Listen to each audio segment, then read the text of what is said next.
Kemarin berangkat di tol sekitar 5 kilo kehujanan. Ya, terang lagi. Terang lagi. Ya. Sampai nyampe penginapan terang.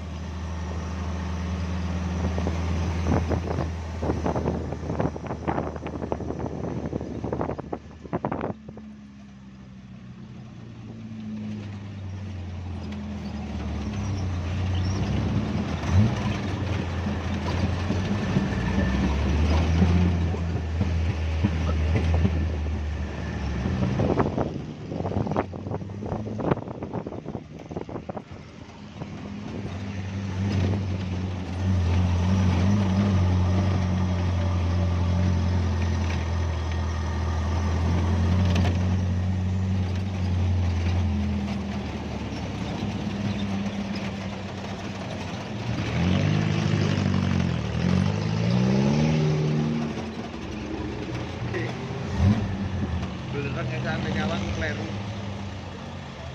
Tak kira 10.000.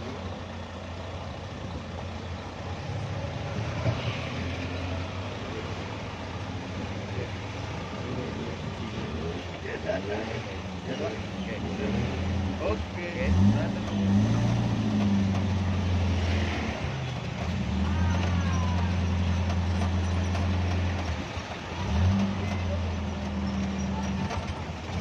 Petilasan Mbak Marijan.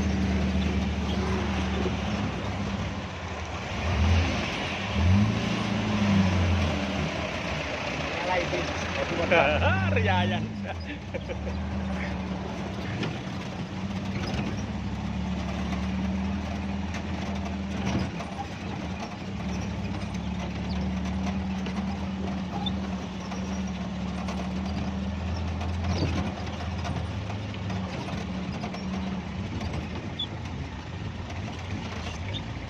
Kita turun lagi dulu. Sebentar lah. Kita sampai destinasi yang pertama, helmnya boleh ditinggal, dilepas. Kita menuju ke Mbak Marijan. Kan namanya Mbak Marijan, silakannya. Sebentar.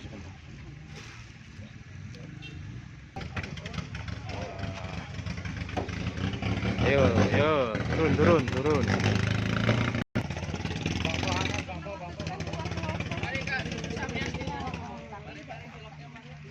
Perjalanan ke Petilasan Mbak Marijan.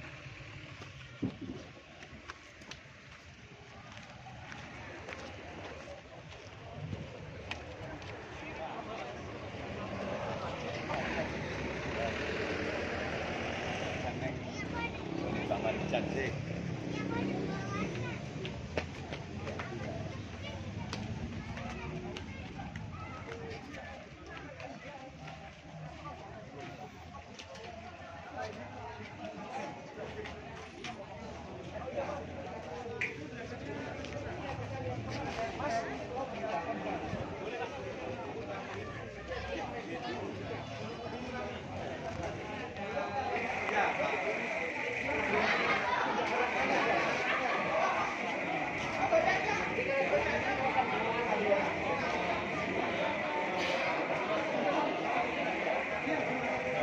Destinasi kita yang pertama ya. Ya, ini petilasannya Mbah Marijan, atau lebih tepatnya itu adalah bekas rumah Mbah Marijan.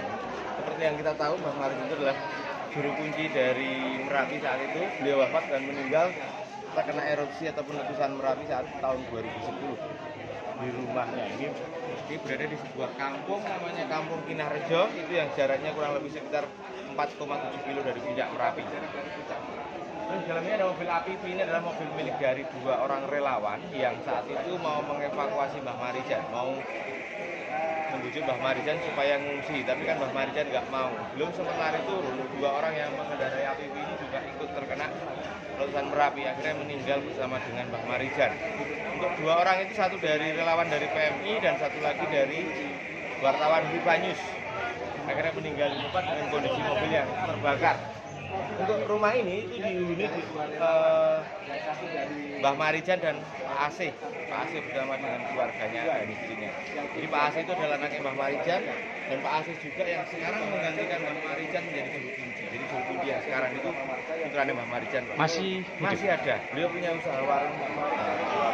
Jadi juru kunci yang sekarang itu anaknya Mbah Marijan. Terus yang di dalam ini ada barang-barang milik dari Pak Asih dan Mbah Marijan yang ditemukan dengan kondisi yang sudah hancur ataupun meleleh ataupun sudah meleot lah bahasa Jawa ini.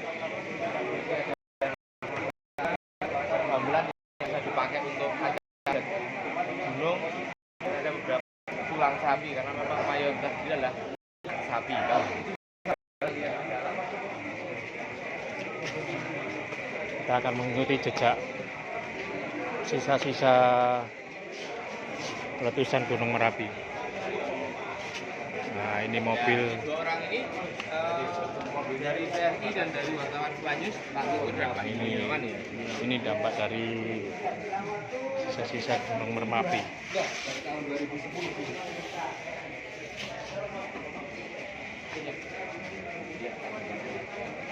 Motor Pak Asi. Beda motor Pak Asi. Motor Pak Asi. Pak Asi ini juru kunci pengganti Pak Marijan.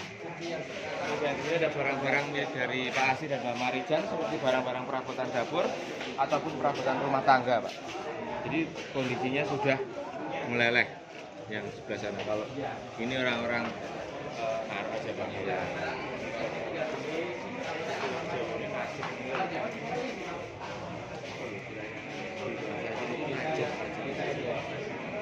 Sodako.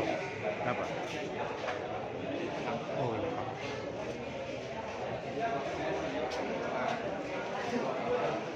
Terus yang ini adalah kondisi rumah saat itu setelah erupsi.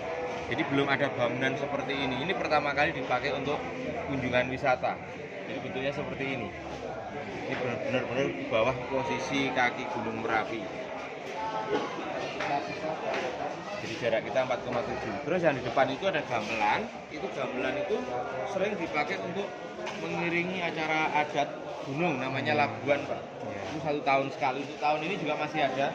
Tapi tahun ini sudah bulan Januari kemarin. Ya ini untuk mengiringi acara adat gunung Labuan itu kalau bahasa lautnya itu larut. Oh iya. Tapi kalau untuk gunung namanya Labuan. Ritual adat. Ya, ritual adat. Terus yang di sini ada tulang sapi. Ini memang mayoritas di sini ada peternak sapi. Jadi depan itu ada tulang sapi. Memang mayoritas di sini ada peternak sapi. Sapinya sapi perah. Jadi di lereng Merapi ini juga terkenal dengan susu sapi, Pak, dulu, Pak. Oh. Sampai sekarang juga masih sih, tapi nggak sebanyak dulu. Nah, ini tulang sapi asli.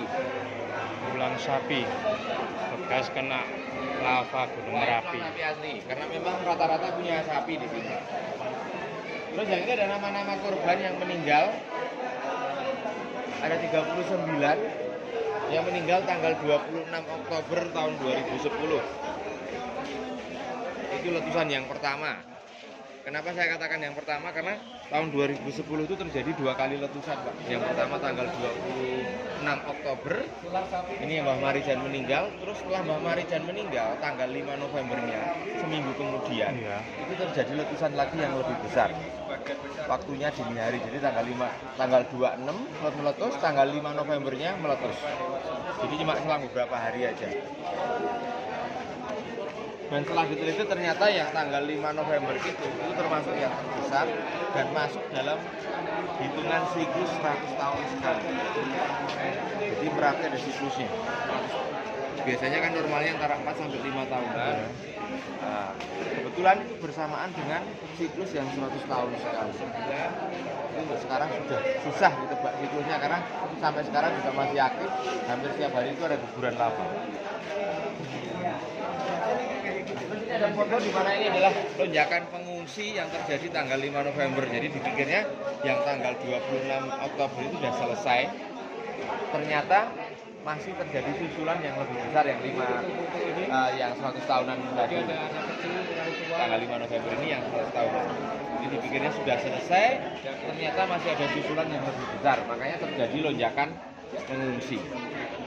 Ini waktunya dini hari jam 12 malam Pak. Jadi orang lagi enak-enaknya tidur, lagi plus-plus sare, itu jadi letusan. Terus yang kepulan asap ini namanya awan panas atau orang biasanya nyebutnya itu Kudus gembel. Kudus gembel. Jadi ini namanya awan panas kudus gembel. Ini yang jadi tanggal 5 November 2010. Terus proses evakuasi yang dilakukan oleh beberapa relawan saat itu dengan menggunakan mobil yang berlapis baja karena mengingat kondisi material di jalan itu masih sangat panas Pak. Jadi kalau untuk mobil biasa nggak mungkin bisa karena jalanannya itu masih panas. Jadi harus mobil yang berlapis baja seperti itu. Terus yang difoto yang paling ujung foto makam itu adalah foto di mana Mbah Marijan dimakamkan. Jadi Mbah Marijan itu meninggal di rumahnya ini sebelah sini. Ada ditemukannya Mbah Marijan itu di sebelah ini. Itu saat itu posisi beliau sedang sujud dan dimakamkan di makam keluarga, tepatnya di dusun Serunen, radius 7 kilo dari sini ke bawah. Jadi dari sini ke bawah itu masih ada sekitar 4 kilo lagi. Oh, meninggalnya di sini tapi makamnya nggak di sini. Karena yang mau dimakamin di sini nggak memungkinkan karena terlalu dekat dan nggak mungkin menggali saat itu. Oh iya. Terus yang di banner besar ini itu adalah yang paling atas itu adalah Mbah Marijan. Itu juru kunci Merapi, yang bawah itu yang mengendarai APV itu Pak, yang dari wartawan Viva News dan dari relawan dari PMI. Itu 2 orang yang pakai APV itu. Terus yang tulisannya itu adalah kronologi dari tanggal 26 Oktober jam setengah 6 sore sampai dengan puncaknya sore tanggal setengah 6 sore sampai dengan puncaknya yang paling besar tadi tanggal 5 November waktunya dini hari. Nah ini kronologinya.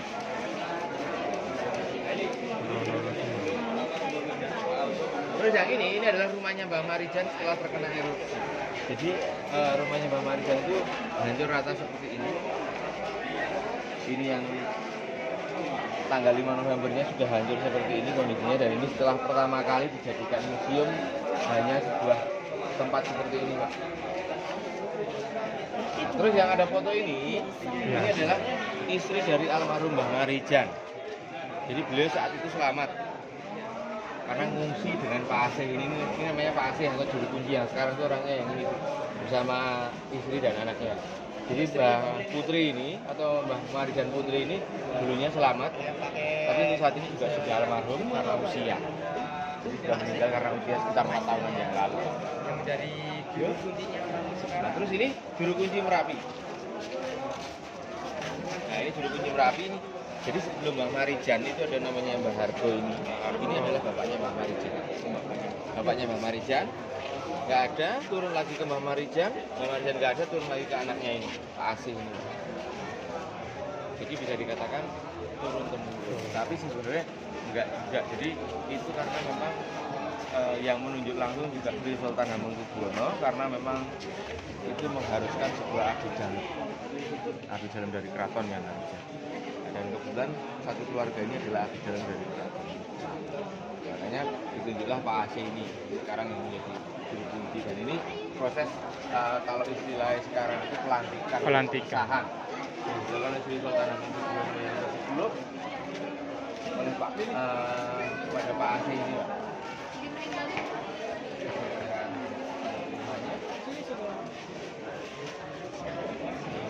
Nah ini kalau makamnya Mbah Marijan yang ini makamnya di bawah sana. Seberang Sungai Gendol itu seberangnya Batu Alian nanti, tapi nggak kelihatan, tapi nanti saya tunjukkan arahnya ke sana itu. Terus yang untuk rumah Mbah Marijan sendiri yang sini. Jadi Mbah Marijan itu ditemukan di tempat ini. Jadi meninggalnya di tempat ini. Jadi di dalam itu ada batu nisan, itu bukan makam. Jadi batu nisan itu bukan makam, itu hanya simbolis saja Pak, petilasan bahwa Mbah Marijan itu ditemukan meninggal saat itu posisi beliau sedang sujud di tempat ini. Nah, jadi sekarang hanya dipakai untuk doa aja Pak. Ya, jadi itu bukan makamnya.